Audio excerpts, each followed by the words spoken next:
कि सामने दुश्मन खड़ा गोली चला रहा हो और जितने लोग हों, चाहे वो बच्चे हों, चाहे बूढ़े हों, चाहे वो मर्द हों, चाहे खवातीन हो, हर एक की सीने के ऊपर गोली लगी हो, किसी की भी पीठ के ऊपर गोली नहीं लगी।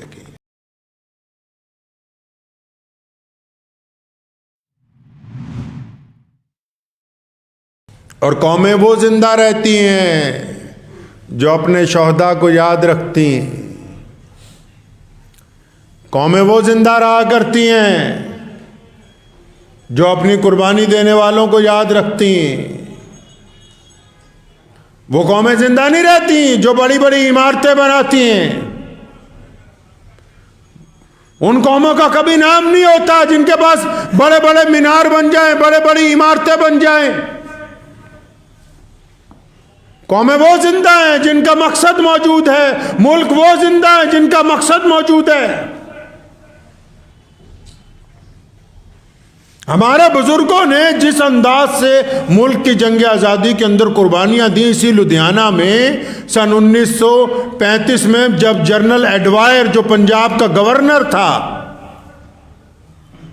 एडवायर ने जब लुधियाना के असगर हॉल में जो म्यूनिसिपल कमेटी के अंदर बना हुआ था, वहाँ एडवायर ने आना था, तो मौलाना हबीबुर रहमान लुधियानवी रहमतुल्लाह अलैह ने कहा कि ये कैसे मुमकिन हो सकता है कि हम जिस शहर में रहते हो, जिस शहर को हमने मुल्क की आज़ादी के मतवालों से भर दिया हो, वहाँ अंग्रेज़ों का गवर्नर आके अपना दरबार लगाए। पंजाब केसरी लाला लाजपत राय से राब्ता किया कि लाला जी, मैं चाहता हूं कि जिस दिन गवर्नर ने आना हो आप लुधियाना आए। यह उन फिरका परस्तों को सुना रहा हूं जिनको यह नहीं पता कि मुल्क आजाद कैसे हुआ। और फिर जिस दिन जनरल एडवायर ने आना था, लाला लाजपत राय जिनको पंजाब केसरी कहते हैं, जो पंजाब नेशनल बैंक की बुनियाद भी जिन्होंने रखी मुल्क की आज़ादी के लिए, जिन्होंने कुर्बानियां दी, जब वो लुधियाना आए तो मौलाना हबीबुर रहमान लुधियानवी ने अपने कई हजार नौजवानों के साथ उनका इस्तकबाल किया और म्यूनिसिपल कमेटी के उस हॉल पर कब्जा कर लिया जिस हाल में जनरल एडवायर ने बैठना था। और जिस कुर्सी पर अंग्रेज गवर्नर जनरल ने बैठना था, उस पर लाला लाजपत राय को बिठाया और ऐलान किया कि यह गवारा नहीं हो सकता कि मुल्क हमारा हो और राज अंग्रेज का हो।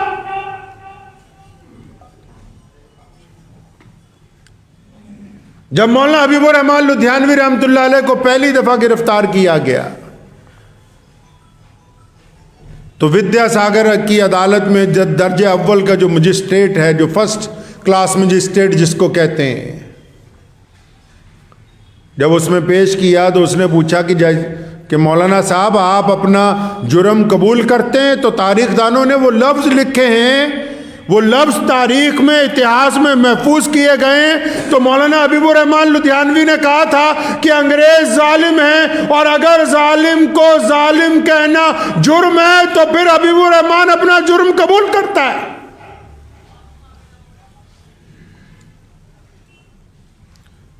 अंग्रेज डिप्टी कमिश्नर कुल्टन बहादुर ने उनकी सजा को बढ़ाने के लिए उनको लुधियाना की जेल के अंदर दोबारा अदालत लगवाई जब 1 साल की कैद पूरी हो रही थी पहली मर्तबा।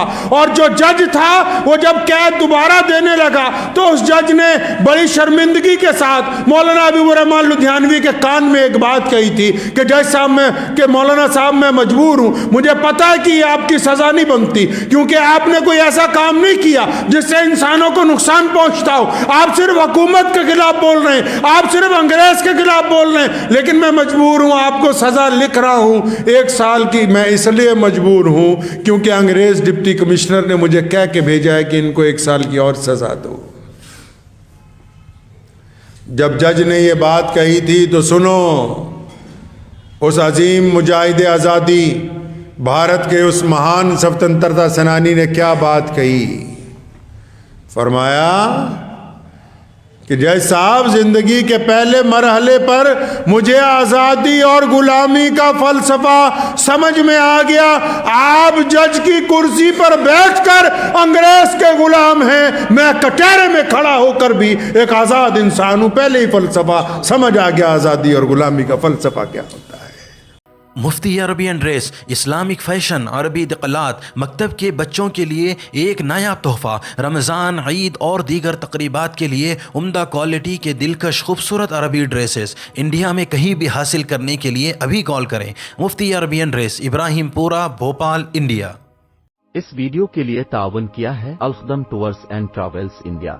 सनशाइन हर्बल मायूस शादीशुदा मर्दों के लिए असरदार दवा, अभी कॉल करें। तकमीली तेल बीना मालीगांव, GS हर्बल यूनानी अकोला, चूको स्टार औरंगाबाद। मजीद तफसीलात के लिए अभी कॉल करें।